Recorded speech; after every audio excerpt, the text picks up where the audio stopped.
We're still dealing with these impacts as our storm moves away. It's meteorologist Joe Martucci here.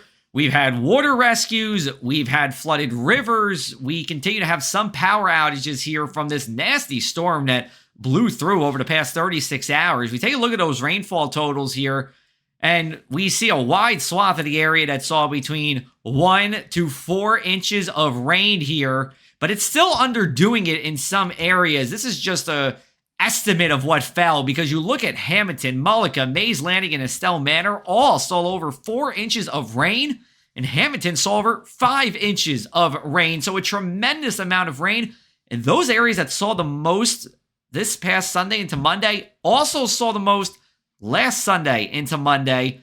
And the ground is very saturated now, and that's why we have these flooding issues that we've seen throughout the day. Now, taking a look at our highest gusts, Brigantine took the top mark at 62 miles an hour. All these other locations were the only spots in the state that gusted over 50 here. And you see that extended from Ocean County to Atlantic County and over to Cumberland County, as well as Fortescue got up to 52 miles an hour too. This created a number of issues here, whether it was just from heavy rain, wind damage, or flooding. You can see these icons popping up on your screen from Point Pleasant and Ocean County all the way down into places like Hamilton and Mullica Township, where we saw flooded roadways. Hamilton saw Route 54 closed in both directions early this morning. Some heavy rain into Cumberland County too, and the Cohansey River has flooded for a few hours on Monday. And then we go on down to Cape May County. Not many impacts there. Cape May bubble was doing its thing, but we did certainly see some tidal flooding with the high tide during the day today. Now, we still have some flood warnings in effect with these areas in dark green. This is either just because of the roads that are flooding or the rivers that are flooding, and this is in effect until further notice. Now, as we take a look at our future cast, our storm, that low pressure center, is moving away, and good riddance, because this brought severe weather to the south. It brought all this rain and coastal flooding and wind to us. Here, this storm system will move to the north and east. Looks like we're going to stay dry from any snow showers as we go into Tuesday. And then high pressure builds in and stays around for the rest of the week. We get a reinforcing shot of high pressure in the late week. All of this is to mean winds generally from the north as we go into Tuesday all the way through Friday. Temperatures at or a little bit below average here and plenty of dry air.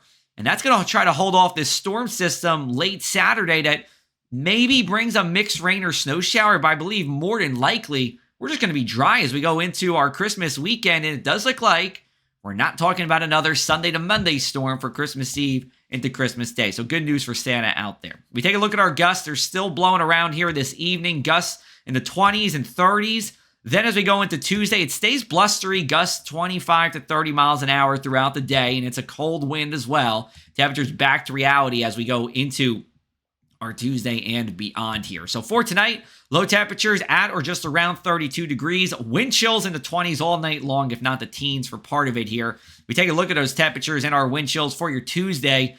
Not really getting too much above 32 at any point during the day. Air temperatures will peak in the low 40s. Over at the shore, pretty much the same story here. So it's a pretty chilly mid-December day here in South Jersey. Here's a look at our inland 7-day forecast. 7 days of dry weather, and that includes Christmas Day itself. So it's a quiet forecast for the rest of the week into the weekend here. It looks like our next shot of some kind of storm would be right after Christmas. It might be Boxing Day on the 26th. It might be the 27th. Too early to tell for that, but it does look like we have a long dry stretch coming, and then we'll talk about another storm sometime next week.